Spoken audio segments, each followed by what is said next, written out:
Cold calling also gets a bad rap because we're part of like a generation that are probably less likely to want to speak on the phone. But what we're used to is people will call up and say, hi, how are you today? Blah, blah, blah, blah, blah.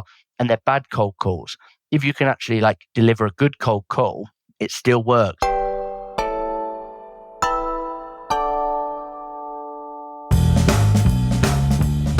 Hello and welcome to this episode of Confessions of a B2B Marketer. My name is Tom, I'm your host, and today we have somebody who I actually initially blocked on LinkedIn after they were parodying some of my posts, but eventually unblocked them, and now we are friends. Jack Frimston, who is one of the co-directors of a sales business called WHAM. They essentially do cold calling to get other businesses leads. And so Jack is A, an expert cold caller, but is B, an expert LinkedIn troll. So we dig into both of these, the sales stuff, also some hiring and training stuff, and also some LinkedIn stuff. So let's jump into that discussion with Jack right now. Jack, welcome to the show. Hello, thank you for having me. How are you? I'm good. Did you know that we actually met, or I first became aware of you because you were trolling one of my posts on LinkedIn? Yeah, I remember it. And I thought that you'd blocked me because I missed your post for ages, but I think you got blocked yourself or something like that happened. Well, yeah, I think I did block you, and then I unblocked you after Right, that because then I realized actually you're pretty funny. Right, okay. But then I also did get banned, for like 6 weeks. But we can talk about that. But well, actually, we're not here to talk about my LinkedIn skills. We're here to talk about your LinkedIn skills. So I want to talk about being funny on LinkedIn because I have like X amount of followers, whatever, but I'm not funny at all. Actually, I'm probably the opposite of funny. But there's a few people like you and our friend Steven who are actually really funny on LinkedIn. So can you tell us how to do that? It's a hard question to talk about. I know we don't want to break the fourth wall, but I would argue that there are elements of your posts that are funny, Tom. For example?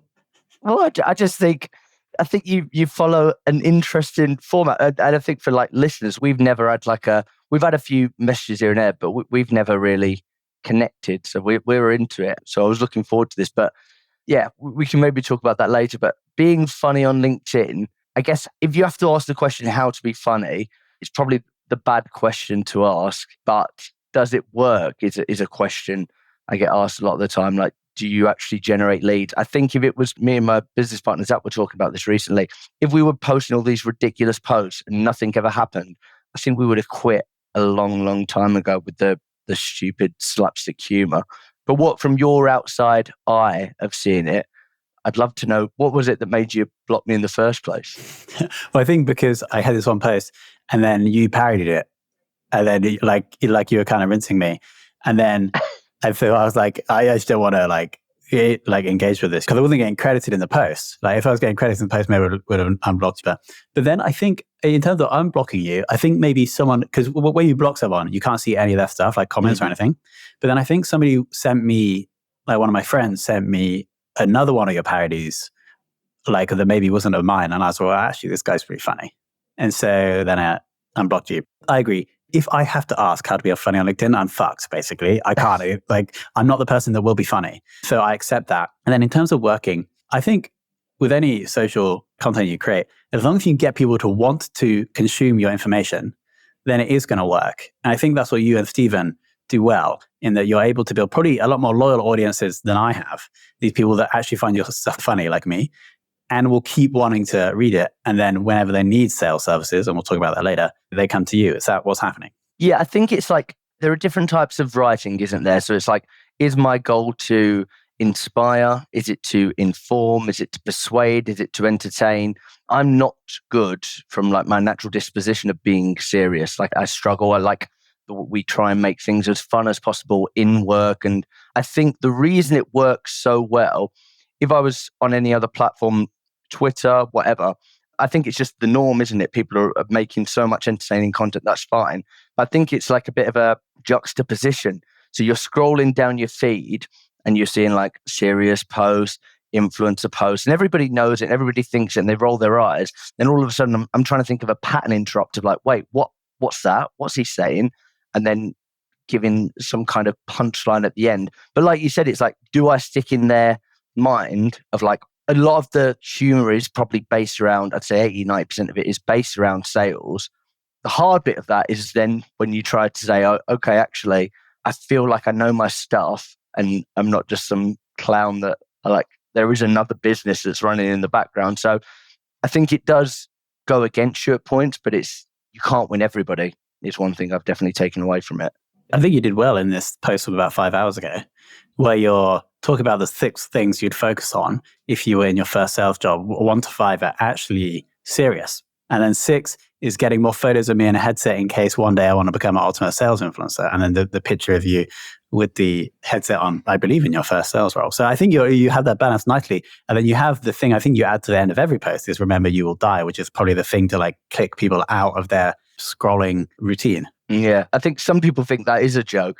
That's probably like the one serious thing that I do post about, but it's definitely got to be lighthearted. And I think it's how do you stop people in their tracks? Like that's the goal, isn't it? On any kind of social media hooks, and you see all the bullshit formats, but like it makes you feel something either way. Like I'm sure people see some of your posts and they're like, oh my God, I feel so passionate about that. Or actually the other way around where it's like, no, that's a bit silly or that's ridiculous. I'm going to get involved. But you're making people feel either way. The last thing you want is indifference of just people being like, oh, right, cool. Yeah. Whoever, who's Tom, who's Jack, whatever, scroll on, forget about it. Yeah, absolutely right. The kind of best posts I've been repeatedly posting recently is the one where I'm talking about people having like the freedom to work anywhere they want. And so there's one group of people that are like, wow, I want to have that. You're such a great boss. And the other group of people who are like, have you thought about the tax compliance in all these different countries, et cetera, how you pay tax, et cetera. And that is just, for me, great because then there's these massive comment threads with people arguing about it, and every comment is just getting me more impressions. So I would agree with your analysis. So what I'm hearing then is that this is working to generate leads for I think there's like 2 or 3 businesses you're working on at the moment, right? Yeah. It definitely generates leads. I don't really have the conversations with the people it turned off, as you can imagine. So I'm sure it does turn a lot of people off. I think we both ended up on LinkedIn Lunatics a couple of times, haven't we? Like, for anybody that doesn't know, LinkedIn Lunatics is obviously this Reddit thread of like the most ridiculous posts. When I'm writing them, my attempt is to be as ridiculous as possible so that I end up on there. What's your take when you end up on there? I've actually submitted my own posts onto there. I think I got banned from like LinkedIn Lunatics. I know, just for like the extra impressions. They're like my girlfriend's friends, and my girlfriend's like, oh my God, they're saying these horrendous things about you. But I'm like, it really doesn't matter. And it's actually probably a bit more attention, which is what we're in this game for. We'll link to LinkedIn Lunatics below because it is an absolutely hilarious, like it's so funny. It's probably my favorite subreddit. But yeah, I don't know if I've been on there recently. I think I was on there a few times in the last few months when the posts were kind of ridiculous. Maybe they're getting less ridiculous now. But your content is almost like taking the piss out of people like me. And so it's almost like you should be like, I don't know why they're putting you on there because you're like one of them. Yeah, the issue is with the written word is people don't know and people aren't sure. And then, we built an audience of people that go, oh, that is a classic. Like if you see a post now, it's like you're in on the joke. Okay, so you're like, you know it. But then obviously the reach of LinkedIn is crazy, whereas people will see it and go like, actually, that's not. Did you see the post about the kids with the car wash? No, I haven't seen that one. So it went viral in America, but it got to the point where it was a bit like scary because I did this post about, and the takeaway from the post was you should always negotiate your payment terms up front, which I think is like a really actual key message. So there's always some kind of seriousness within. There is a key message. And I did this post and I said, well, the kids didn't negotiate payment terms up front, so I didn't pay them. It went viral on a different Reddit thing. I kid you not, I got messages on LinkedIn, Instagram, Facebook, like all of these awful messages. People were ringing my business partner, people were ringing me, like sending emails and just like death threats. It was all quite like really intense from the Americans because they like, nobody could see, they were like, this is genuine because why else? I think some people struggle to comprehend why would you post these kind of things on LinkedIn if it's a joke? Obviously, the game is, I think of it as like a topper funnel. How do I get as many eyes on me? Cool. So then the next time I post and I say, this is the business, this is the offering, or this is something a little bit serious, then people are like, oh, right, okay, there's maybe a little bit more. I came for the parody post, but I'll say, and I think also like I get my own personal enjoyment from it, like trolling people. I always think like, can I be kinder?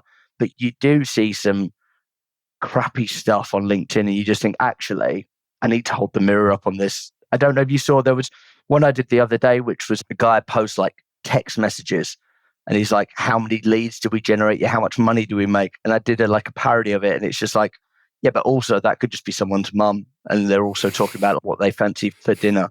So I think like it's not for everyone, like going down a bit of a ridiculous route. But I think if you can, it's part of like brand, isn't it? And our WHAM brand anyway is quite standout-ish. We're trying to be disruptive in the industry. We're trying to be a bit different with what we're doing with cold calling. Obviously, it kind of fits hand in hand. Yeah, it makes sense. Like fits with your personality, the business, etc. How much time do you spend creating content and being on LinkedIn versus actually selling these days? When I say selling, like being on sales calls. Yeah, I think it's hard because I don't spend as much time as you might think. I enjoy LinkedIn. It's definitely a guilty hobby. But then on the weekend, on like a Sunday evening, I'll write a load of posts and I'll schedule it. And I think from like, you probably know this as well. Like once you've written loads and loads of posts, you've got inspiration for the days. I've got 3.5 years worth of inspiration now. In terms of actual selling, there's a business of 20 people that we run. So like my day now is crazy busy, from like onboarding new clients to closing a deal to different things like managing the existing clients, managing the team and all of these podcasts. Like, so it's, even as the business has grown, even the selling bit, I don't get to do as much as I want. But obviously we've hired like a head of new biz who focuses on like closing deals as well. So the more the business grows, you might see this as well, like you get more and more removed from what you were initially started off doing as it's grown. For sure. This is one of the reasons why I moved away. So I spent like 2 years posting about B2B marketing, like 10 likes, 15 likes. And then as I started moving away from doing that, the business grew. Now I start doing like hiring posts and then we get thousands of likes. But let's dig into the business then. The one we're talking about here is at WHAM, we have a meeting. Mm-hmm. Got it. And you have the co-founder there. I think I saw a post about your co-founder. Yeah, so let's think of us like the Jonas Brothers. There's me and Zach that kind of do all things sales, team management, and then you've got Ben, our operations director, who makes sure that the trains run on time, and he does all the clever work that me and Zach aren't smart enough to do. And so if you had the choice, would you just be on calls like closing all day, or would you be building the business, or you like doing both? It's hard because obviously like it's a really good question. I think it's hard, like you enjoy it when you do that, and you'll go through a period where there'll be a ton of inbound leads and you'll be like closing, or like you're having loads and loads of discovery calls and then you're like, oh, I wish I was doing the other bits. And then when you are doing those bits, then you kind of miss it a little bit. So I think it's a hard one. I definitely don't want to fall into a place where it's like I talk about things and you teach things, but actually you're not actively doing that. I think that would be like a dangerous place to be. But then fast forward 20 years, will I still be making cold calls every day? Probably not. And I think that's just recognizing how you grow as a person and as the business grows as well. And it's like the phrase like catch a fish, what's that? You probably know it. Catch a fish, you feed a man for a day, or teach a man to fish and you'll feed him for the rest of his life. So that's kind of a bit of the goal now of like making sure the team are like trying to take what's in mine and Zach's head and give it to the team so that they can grow and they can inspire other people. And then we also have a sales consultancy, which is separate to WHAM. And that's just you. No, that's me, Zach, and Ben as well. That was set up from people would come in and say, I just want to have lots of meetings. We're great when we get in front of people. We're great with closing deals. We just want to have the meetings, but we don't want to do the legwork, the hard bit. Okay, cool. We can do that. Then over time, what we found was people were like, I'm sitting all these meetings, but nothing's happening. Right. Well, why? Let's start sitting on a few calls. Actually, so many companies, I think sales is such a dirty word, but so many people have like a funny feeling towards it. So they don't have right sales processes in place. They don't have the right teams. They don't have the right tech stack. They don't have X, Y, Z, whatever. So now it's a kind of we'll just come in and we'll build that for you. So we're working with, that's more of like a WHAM, 30 clients plus. We can continue to take them and grow. A sales consultancy, there's like 3 clients actually, because it's a lot of time. We can't work with that many people. Got it. So WHAM is like setting up the meetings. A sales consultancy, more holistic, strategic. Yeah. Setting up. It's like any kind of consultancy, like just we'll give you the advice. Here's all the blind spots. I think with like business, you either pay in time or money. So for businesses that are like, okay, what am I maybe missing? Well, you're not doing anything top of funnel. So let's come in, build that top of funnel function. And then you've got enough, then you've got stuff coming in. Oh, but you're not closing them. Why is that? I think because me, Zach, and Ben have that experience, it's easier to spot. And that's where it's worked quite well. And then we also have the community, which is, I guess, for people that want to get better at sales and that's also branded under WHAM. Yeah, so that's a free community. What we found is like a lot of salespeople reach out to us. They want to ask us advice. They've got a question. And actually, it's so hard to be like, right, okay, how do I reply to everyone? And obviously, like, it's not a massive business. So put them all in one community, people that are actually passionate about sales and care about getting better. And then from there, what we can do is we can answer questions. We can do like live Q&As, etc. All of those different things. Nice. Let's talk about sales in 2024, because you must have a lot of data through WHAM on how we're getting these meetings. What's changed, would you say, in the last like 4 years in terms of setting, like, not the later part of the process, like the process of going from not being known to getting the meeting? Yeah, I think AI, obviously, I think around COVID, AI wasn't like the buzzword that it is now. So AI is used, you probably use it in a variety of different elements within your business. Is it an easy buzzword? And people are thinking, well, I don't want to be left behind. So what I'll do is I'll use AI. But then all of a sudden you've got people that aren't experts in sales, or they're not really, they don't have loads and loads of history, and they'll set something up, AI, what they think or what they deem is good, and then they'll just start firing stuff out. And that can be LinkedIn messages, emails, and the human brain is designed to keep us safe. And over time we've evolved. We're great at spotting it now. Like if I sent you 5 messages and 4 of them was AI and 1 was personal, like you'd know. So that then becomes a saturated market. You think about like how busy someone's inbox is, thousands of emails on a weekly basis, or how busy their LinkedIn inbox is, so many messages. Then what can you do to stand out in that environment? Cold calling also gets a bad rap because we're part of like a generation that are probably less likely to want to speak on the phone. But what we're used to is people will call up and say, hi, how are you today? Blah, blah, blah, blah, blah. And they're bad cold calls. If you can actually like deliver a good cold call, it still works. And we've ran LinkedIn campaigns, we've ran email campaigns, and we've hardly seen any results. But actually, we know tried and tested. We do it for other companies and other clients in all different industries. And we do it for us primarily. That's where like, the majority of our business comes from. So why sleep on that? Okay, let's go into the first 5 seconds of a cold call, because I know this is like the crucial period. Like if you don't hook them in that period, you're just not going to get anywhere. What do you have to do in that time period? So let's have a little psychology lesson. So the chimp brain is the part of so the brain is split into 3 parts. So the human brain, the computer brain, and the chimp brain is the one that answers the phone. Okay. So typically in fight or flight mode, it's a number I don't recognize. Who is this? What's going on? Is it bad news? Is it good news? Are they trying to sell to me? Are they going to bore me to death? Are they going to pitch at me? What could it be? So because of the chimp brain, what we need to do is we need to interrupt the pattern and get to the human part of the brain. So the way to do that, there are 3 things that disarm the chimp part of the brain. That is humor, that is honesty, and that is allowing them room to say no. So this is why we lean on as an agency, the majority of the time, not always because every campaign is different, but permission-based openers. Now, you've probably seen them on LinkedIn. That they all sound different, but a classic permission-based opener would be, Tom, we've never spoken before. It is a sales call. I don't know if that makes you want to drop kick your phone across the room or let me have 30 seconds. I'm trying to make you laugh. I'm being honest and upfront, but I'm also giving you that permission to say, yeah, I do want to drop kick my phone across the room. That is probably the best like opener to a cold call I get. I've actually set my phone so I won't accept numbers that I haven't called or that are unknown. Wow, you're missing out, Tom. Yeah, I know. Now maybe I'll open it and then see if I get like first like intros like that. You'll probably get, hi Tom, how are you? It's Jack calling from WHAM. What's going on today? And you go, yeah, I'm okay, thanks. Well, the reason for my call is we're an expert B2B, and you just think, shut up. Yeah, that's the worst. The worst is when they're like, they don't even tell you why they're calling. They're like, hey, how's it going?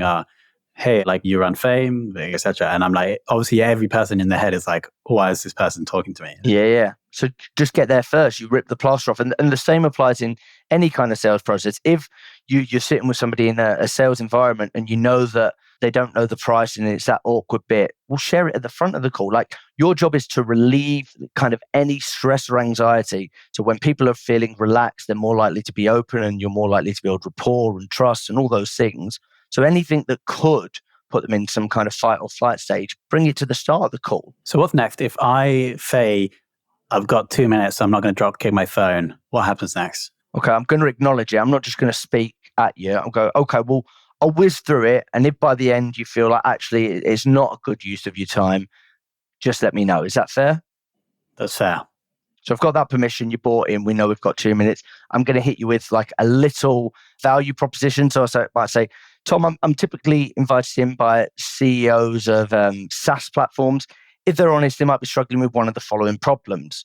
Now I'm going to give you a bit of a problem buffet. So I'm going to hit you with some problems that are probably not vague, but like probably going to apply to you as a CEO. So it could be like getting more clients, whatever it is. If it was WHAM, it would be like getting in front of more people, the right kind of people, or maybe breaking into new sectors. Then I'm going to go for a negative framing and I'm going to say, well, Tom, this might be the point where you say, actually, your 2 minutes is up and none of those problems exist in my world. And you go, yeah, they don't exist. Or no, I could see how they could.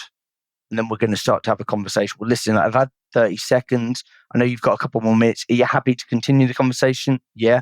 Okay. Out of the three things I mentioned, I guess more people, the right people, or new sectors, what one stood out to you the most? I reckon it's probably getting into a new sector. Okay, interesting. Not many people say that. And then we're going to work with like an availability heuristic. So the more available examples that you can give of a problem, the more likely it is. So my job now is to try and be a therapist to get you to open up, to kind of talk about your world, your problems. It's all about you, and to see if it is actually a genuine problem. And then we're going to talk about motivation. But I'll go, okay, well, can you give me an example? What does that look like in your world? So I feel like there's a new customer persona that really need some podcasts, and we don't really have any experience reaching them or getting them to find us. Okay. When did you notice that? Probably around 6 months I saw the opportunity arise. Okay. So 6 months ago, let me summarize that back. So 6 months ago, you saw something arise. I guess, what have you been doing with it since? It's kind of just been sitting there. Like, I don't really know how to approach it.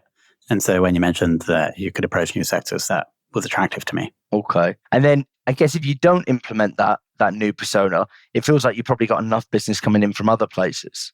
We're doing okay, but we're always happy to grow more or faster. And then I'm going to take you down that path. I'm going to see like what happens if you don't find this new persona, why you need to grow faster, what are you working towards? Is it towards an exit? Is it towards funding? What's the personal motivation? If you get 50 clients, do you get to go home earlier, or do you get to grow the team? Do you get a new Lamborghini? Whoever Tom is and what his motives are, that's kind of the path I want to take it down. And then typically would the goal be to like close on to another call where it's going to be more strategic, or what's the next step?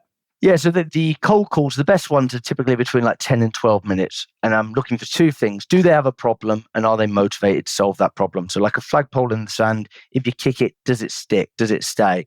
And then after we're talking, there'll be probably a point where you enter a state of deep thought. You'll attach an emotion to that.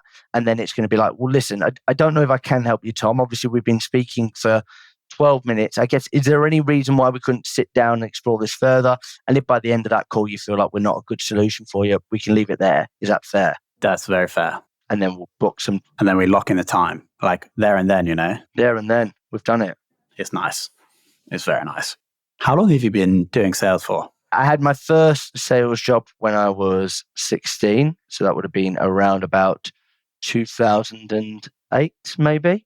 So fairly long time, but a lot of crappy sales jobs didn't really take it seriously, didn't care about getting good. Sales is just psychology. And I think like anything, it's that path towards mastery of like, right, okay, what happens if you apply yourself and try to get good? But sales and marketing, it's the same kind of, it's behavioral science. So you're thinking in the same way. How do I make people feel something? How do I help them solve what they want to solve? Yeah, the best definition I have for that is sales, just a one-on-one communication with the intent of influencing, and then marketing is one-to-many. I have a gap on the CV here, though, Jack. We graduated in 2013 and then started working or created WHAM in 2021. So were we just selling in that time? Were we just closing deals? No, I was in a boy band for 6 years.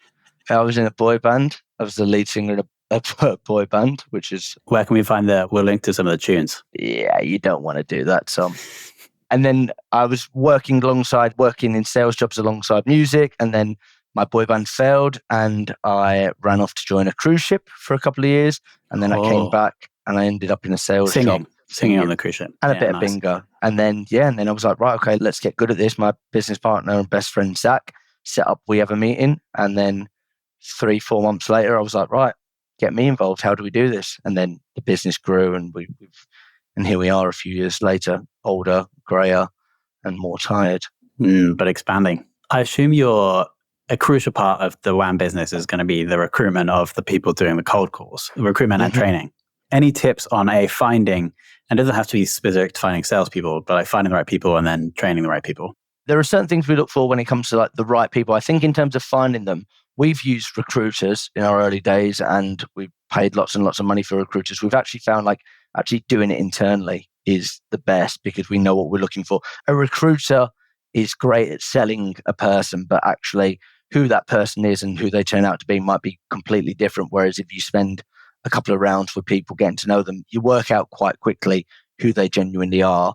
I think we look for certain things in terms of like training them, but like typically salespeople, the SDR function is straight out of university or a graduate job. It's like they might have done, it's always good when you look at a CV and they've done like PPI sales for 2 years. You're like, oh, okay, you might not have the skill set required, but we can get you good in no time. But actually, you've got that little resilience chip where you're not that bothered about like being told to piss off or hanging up on you. Yeah, that makes total sense. The PPI thing, I think that's over now, right? But then it sounds like it was a grind. That person has been rejected a lot. Yeah. I used to sell IVAs, so I'd call you up and I'd say, Tom, my name's Jack, calling from IVA.com. Are you in £10,000 or more worth of debt? And you can imagine, were you about to admit it? Like, you're like, yeah, a lot of debt, Jack, actually. I'm glad you've called. But yeah, the conversations don't usually go nicely. Yeah, I can imagine. That's a tricky one. And I bet there's some people that are quite emotional in those situations. Yeah, that you can't even help. So you're like, oh, brilliant. I've got an old woman crying now and I can't even solve a problem. So it was the opposite of a win. I bet though, correct me if I'm wrong, that the LinkedIn presence and also the WHAM sales community is feeding recruitment for WHAM. Yeah, absolutely. It definitely helps that we've just hired 5 new people. And I think one of those hires has been, and it's great for us as well, but we've seen them like liking posts for like the last year or so, or like commenting here and there. So when they came in or they messaged me and was like, I've seen you put it in, it's like, yeah, I'm definitely going to interview someone like you because there is that familiarity. Like, oh, you put a bit in, it feels like you're learning. And then if you tick the boxes across, yeah. But we've also hired some fans of the WHAM system in the past that haven't worked out and they've now got restraining orders against them. So sometimes it works, sometimes it doesn't. Yeah, exactly. Well, I think one way of looking at it is like you're almost training and onboarding people before they join with all the content you create. Like I've seen videos of you, I think, recording cold calls with other people on your team that you put on LinkedIn. Right? That's still almost training people in the method. Yeah, exactly. The con to that is you can get some people that feel like they know it pretty well, and then they come in and then it's like, oh, there's like a massive knowledge gap. So you're thinking like, if I have a blank slate of someone that's like, I'm ready to learn, get rid of all my old bad habits, cool, easy. Somebody that feels like they know it a bit, well, where do you start with that one? That's where it can get trickier. Makes total sense, Jack. Right, we're going to link to WHAM, the WHAM community, and a sales consultancy below. We'll link to LinkedIn, obviously. Anything else we should link to or mention? No, just the website. Has it been what you wanted, Tom? How do you feel as we approach the end? Like you as a person were kind of, as I expected, like a little bit taking the piss, like quite funny. This is the first time we met for people listening. So yeah, you have lived completely up to my expectations. The cold call demo or example was epic. As I mentioned, the best cold call intro I've heard. So yeah, I'm very happy so far. Good. And I'm glad you unblocked me. We're moving towards, we went from connections to acquaintances. Who knows, one day, Tom, we might be good pals. I'm going to do an event one day about LinkedIn in London, and you and Stephen are going to talk about how to be funny on LinkedIn in the event. How to piss people off. Yeah. The keynote speech is going to be a panel with me interviewing you two about how you've bullied me for the last 6 months. Jack, thank you so much for coming on. Thank you. Okay, guys, what do you think about that? Love Jack. Absolutely hilarious. I highly recommend checking him out and following him on LinkedIn for that sales-related humor and trolling. Of course, thanks so much for Fame for creating this show. If you want a show like this, a B2B podcast, go to fame.so, say that Tom sent you, and then we'll be in touch and I'll make sure that we look after you in the process. So thanks to Jack for coming on. And of course, thanks to you for listening.